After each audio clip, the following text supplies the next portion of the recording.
இன்றைக்கி நம்ம கங்காரு பற்றி பார்க்க போகிறோம்.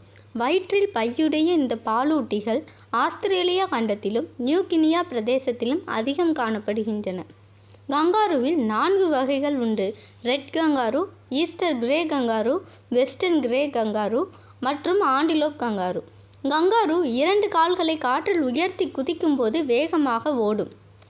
4 கால்களையும் தரையில் வைத்து நடக்கும்போது மெதுவாகவே நடக்கும்.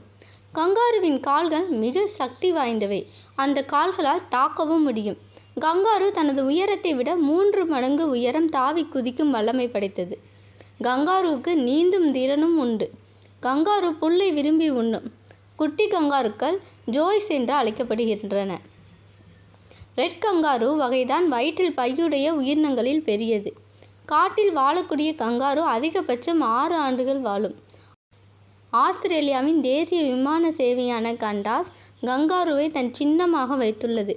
கங்காரு தாவரத்தில் ஈரத்தன்மை அதிகம் உள்ள தாவரங்களை சாப்பிடும். அப்போதுதான் நீண்ட நேரம் அதனால் நீர் இல்லாமல் இருக்க முடியும்.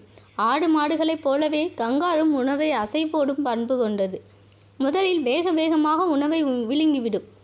பின்னர் மீண்டும் அந்த உணவை ஆசுவாசமாக வயிற்றிலிருந்து வரவழைத்து மெதுவாக மென்று விழுங்கும். கங்காருவின் பற்கள் விசேஷமானவை. பழுதுபட்ட கடவாய்ப்பற்கள் முழுமையாக உதிர்ந்து மீண்டும் மீண்டும் வளரும் தகவமைப்பை பெற்றுள்ளன.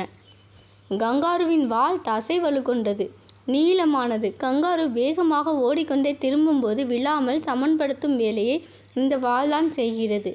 கங்காருக்கள் கூட்டமாக வாழக்கூடியவை. ஒரு கூட்டத்தில் 10 முதல் 100 கங்காருக்கள் வரை இருக்கும்.